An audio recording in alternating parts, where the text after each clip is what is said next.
Viva Voz, com Vera Magalhães.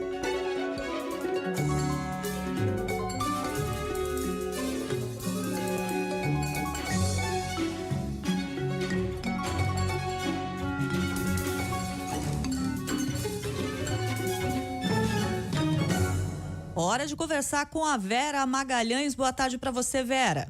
Oi, boa tarde, Cássia, Muniz, todo mundo que nos ouve e nos assiste. Oi, Vera, boa tarde. Vera, vamos falar a respeito do anúncio que foi feito pelo Ministério do Planejamento e vai haver aí um bloqueio no orçamento, um corte de 2 bilhões. Para começar, a gente está falando de bloqueio e não de contingenciamento, né, Vera?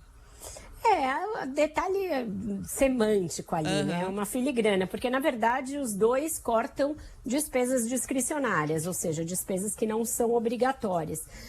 Mas o governo gosta mais de falar que fez um bloqueio, porque isso mostra que não houve uma quebra da arrecadação e sim só um crescimento da despesa obrigatória.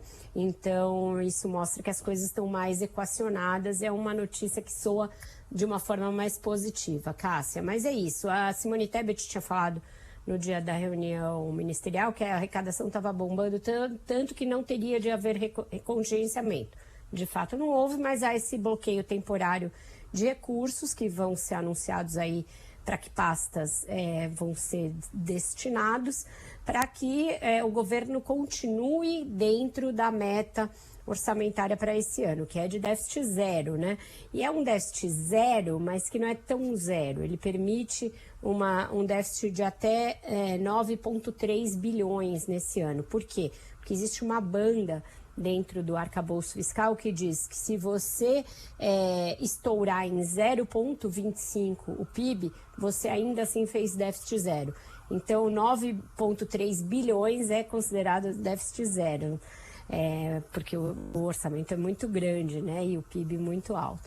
Então é isso, o governo comemorando um crescimento de arrecadação nesse início de ano, que se deve em parte às despesas ordinárias, ou seja, aquelas que são de todo ano, de pagamento de impostos, etc., mas também as receitas extraordinárias que vieram com as medidas aprovadas no ano passado pelo Congresso e propostas pelo Ministério da Fazenda. Então, o ministro da Fazenda também deu uma entrevista coletiva para falar desses dados aqui em São Paulo, e ele disse que o resultado foi alcançado no primeiro bimestre, mas que o governo vai continuar perseguindo a meta ao longo do ano. Eu achei relevante que um dos secretários adjuntos ali do Tesouro, que deu uma entrevista sobre isso, falou da queda de despesas. Então, isso mostra aí uma preocupação da equipe econômica de mostrar que também está de olho em enxugar gastos. Porque a ideia que se tem e que o mercado financeiro tem e que setores da economia têm é que esse é um governo que gasta demais, que quer arrecadar demais porque gasta demais e não consegue fazer controle de gastos. Então ele falou das medidas do ano passado que fizeram um pente fino no Bolsa Família, então com isso muita gente que não precisava do benefício, que estava lá por fraude ou por erro, foi retirada, e falou que isso está sendo feito agora também nos benefícios previdenciários, que é uma das rubricas onde os gastos estouraram nesses primeiros 2 meses do ano. Então, por hora, boas notícias para o ministro Fernando Haddad. Ele vai conseguindo cumprir a meta a que se propôs, que é uma meta dificílima. Só para a gente ter uma base, nessa última pesquisa da Quest, que foi divulgada essa semana, acho que de 90% o número dos entrevistados que acham que ele não vai conseguir cumprir essa meta. Apesar dele estar bombando com esse público, ser bem avaliado e ter uma avaliação até maior que a do Lula, essa meta não é considerada tão crível. E ela também sofre oposição dentro do governo e dentro do PT. As pessoas queriam que ele afrouxasse essa meta justamente para poder gastar mais. Mas ele e a Simone Tebet estão ali antenados, estão os dois na mesma página, nesse discurso de que é preciso segurar no início, mesmo com uma arrecadação recorde, para poder cumprir a meta lá no final do ano. Então, por hora, os ventos sopram a favor do ministro da Fazenda, continuam soprando, e do cumprimento da meta, que eu repito, é dificílima.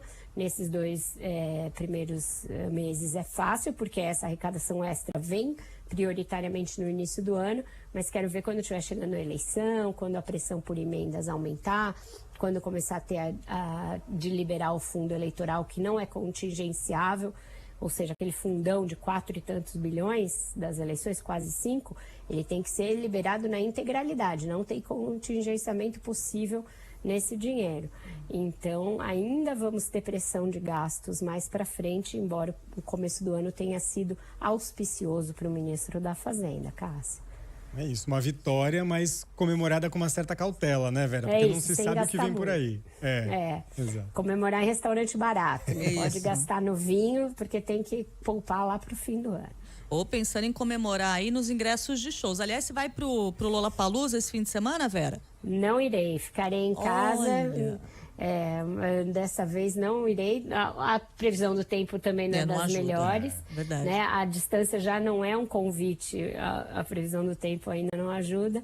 Mas, por falar em música, Cássia Godoy, gostei muito de ouvir hoje de manhã, quando estava deixando meu filho na escola, a sua versão para uma canção aí do cancioneiro goiano, se não me engano, em inteligência artificial. Não entendi a escolha do repertório. Eu também não entendi, porque é eu fui da sua consultada. preferência? Não. Foi uma surpresa, foi tudo surpresa, né? Eles acharam por bem pro Milton colocar a inteligência artificial na voz do Milton cantando o hino do Grêmio.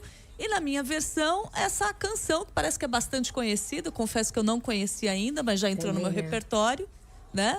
E aí os ouvintes comentaram bastante. Quem quiser saber mais dessa história, começou com uma reportagem sobre o curso superior de inteligência artificial, né? Primeira turma que se formou lá em Goiânia, está se formando hoje. Formatura é nessa sexta-feira. E aí a nossa reportagem foi até lá e fez com a ajuda deles essa obra de arte. E eu tô encerrando aqui o nosso comentário. Infelizmente não vai dar nem... Eu ia falar que não ia dar tempo do Juliano achar, né? Mas o Juliano...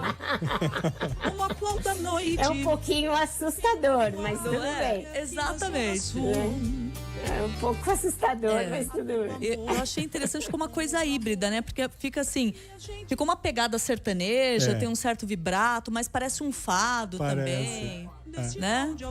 Tá bem diferente. Eu só sei que eu gostei tanto da inteligência artificial que eu já quero Cássia Godoy cantando e quem sabe ano que vem no line-up dos festivais. Olha, quem sabe. Não acha, velho? Olha aí, plano B de carreira. Uma nova carreira que se abre. Viu? A gente pensa que a inteligência artificial acaba com empregos, nesse caso não. Aí, ó.